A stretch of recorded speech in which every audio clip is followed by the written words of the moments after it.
Purstag Derby, solo champion, puro bulik ang ginamit. Para sa video natin ngayong araw mga kabakyard ay bibisitahin natin ang farm nung ating isang kaibigan mga kabakyard, no. Siya lang naman mga kabakyard ay nag solo champion derby dito sa aming bayan mga kabakyard. Samahan nyo ako mga kabakyard para makilala natin siya at isa pa mga kabakyard para malaman natin mga kabakyard kung ano yung mga lahi na ginamit niya mga kabakyard, no. Kung anong klaseng bulik ba ang ginamit niya mga kabakyard at ano yung mga diskarte niya mga kabakyard, bakit nasungkit niya yung kampyonato mga kabakyard, no. Una niyang ipapakita sa atin mga kabakyard ang kanyang producer of champion niya mga kabakyard, no. Ito yung kanyang Inyo DC bulik mga kabakyard. Yan, ang sabi ni Sir Michael sa atin, ito daw po yung kanyang producer ng kanyang mga bulik mga kabakyard na nag-champion. Bali dalawa daw to mga kabakyard, yung isang bulik niya ay medyo maputi ang kulay mga kabakyard, no. Ito kasing isa na to, medyo mapula talaga siya mga kabakyard. Napakaganda pala ng katawan mga kabakyard. Punong-puno, tapos hugis puso mga kabakyard na sa height hindi naman katangkaran mga kabakyard. Para sa akin medium station lang. So ito yung kanyang bulik mga kabakyard na producer ng kanyang mga champion. Kaya makikita nyo dito mga kabakyard, halos marami bulik. Tapos isa rin mga kabakyard, tinitingnan din natin yung kanyang mga puti. Marami din siyang puti dito na magaganda rin mga kabakyard, no. Kanyang mga white kilso. Tapos ang ginagawa niya mga kabakyard para mas lalong maganda pa raw ang labas ng kanyang mga alaga, pinagsanib niya mga kabakyard yung kanyang Inyo DC bulik sa white kilso. Napaka super ang labas mga kabakyard, no. So dito tinitingnan natin mga kabakyard yung kanyang mga alaga mga kabakyard na 4 months old, mga puti mga kabakyard. So ito daw mga kabakyard ay gagamitin niya pang entry niya mga kabakyard, no, personal. Pero kung may kursonada, so nag-out din naman si Sir Michael mga kabakyard, no. Yung mga materialis niya mga kabakyard ay talaga namang quality. Bukod sa kanyang bulik kasi mga kabakyard, meron pa ako nakita dito mga kabakyard, no, yung kanawayon. Kanawayon niyang ginagamit ngayon mga kabakyard ay yung balbasi na kanawayon. Napakaganda rin mga kabakyard, no. Siyempre binitaw din namin yung kanyang mga manok, napakaganda rin mga kabakyard, kaya sulit din talaga mga kabakyard, no. Kaya kung kayo mga kabakyard, kursunada nyo yung bulik ni Sir Michael Abila, pwede nyo bisitahin mga kabakyard dito sa kanyang farm mga kabakyard, no. Matatagpuan lang ito mga kabakyard sa Barangay Masiga, Gasan mga kabakyard. Malapit-lapit lang mga kabakyard sa Kawit, no. Kikita nyo na mga kabakyard yung kanyang mga nagagandahang bulik at saka nagagandahang mga puti, kanyang mga personal na crosses niya mga kabakyard, no. Yung bulik na cross niya sa puti, ang gaganda mga kabakyard ng labas. Personal ko namang naibitaw yung kanyang mga alaga mga kabakyard at talaga namang napakainam. Kaming dalawa ni Sir Michael ang nagbitaw.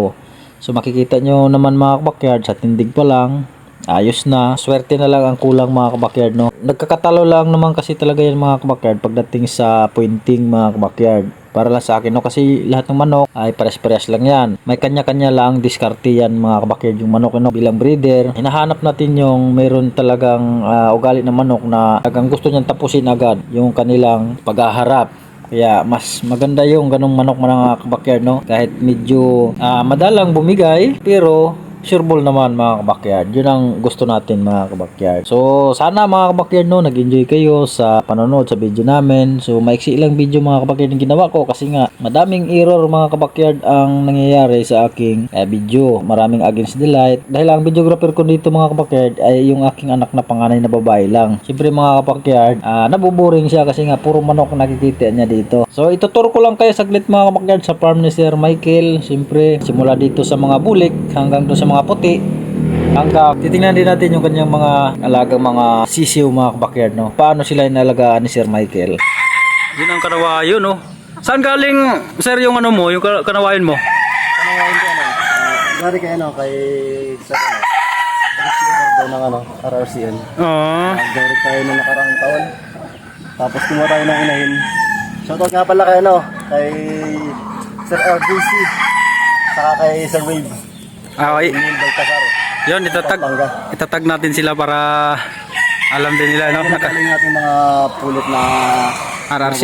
Tapos yung broodstag direct mismo kay RRCN. Mister ng sa elimination 3 points saka isang talo lang. Maganda rin parang record din, no? Yung puti. Inulit ko yung nila, yung breeding. Kaya na magandang score. Kahit yung mga hinakpight namin, mga nagpanalo rin. Ayos. Kaya tuloy yung breeding nila. Ganda oh. Tanyo naman. Pag maganda talaga ang tindig, maganda ang sukat.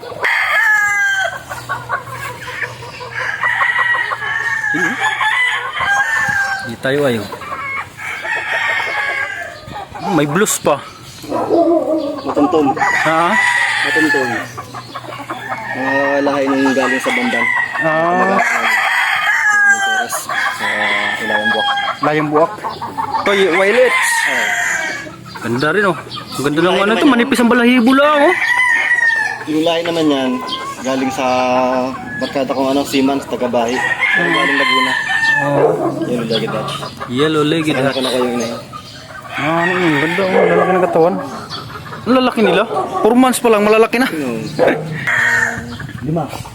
Sa national. National.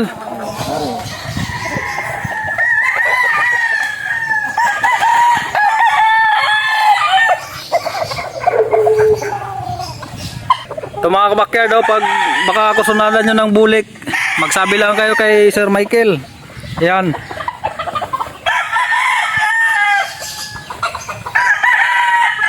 National ito. National, January lang to. Akuan. February no? February. Pero na-record na sila, malalaki na. Ang lalaki ng katawan. Ang materialis natin nakakanawalis sa bila. Tingnan natin mamaya mga kabakyard yung materialis ni Sir Michael na ano, kanawayon. Galing mismo kay Sir. Yan eh.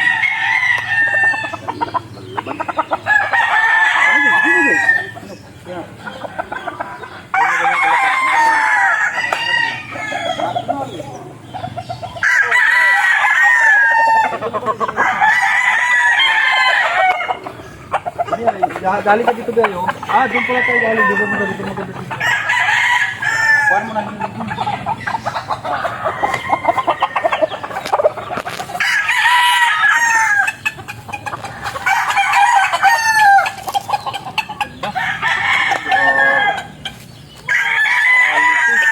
Sa quality lang mga kabakyard. Quality talaga ito. Quality talaga. Ganda na itsura. Ganda pa ng katawan. Ganda pa ng katawan.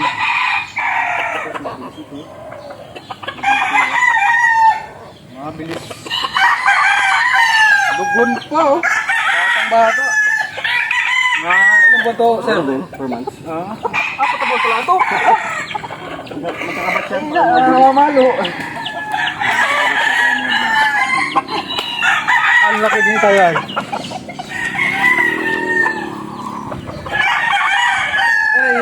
National. Banded na kami. Bigla ka Mataas, hindi natin ito at manipis sa paa.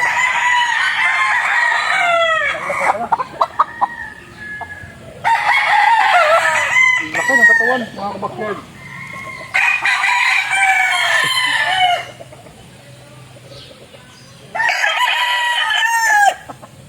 Right nose pala to, oh, mga kabakyard. Violets, no?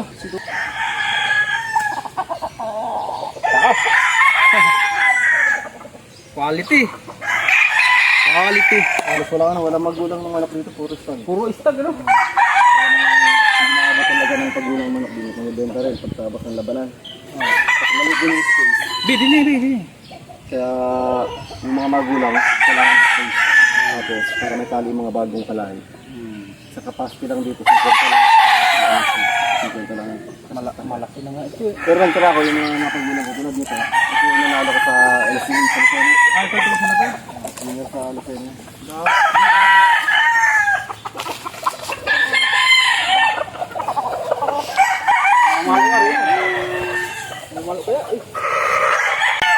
Sipag lang talaga tiyaga mga bakad. Pupunta tayo sa sa mga kaibigan natin mga bakad, no? Kaibiganin natin yung may mga magagandang materialis mga bakad. Ito mo naman mga bakad.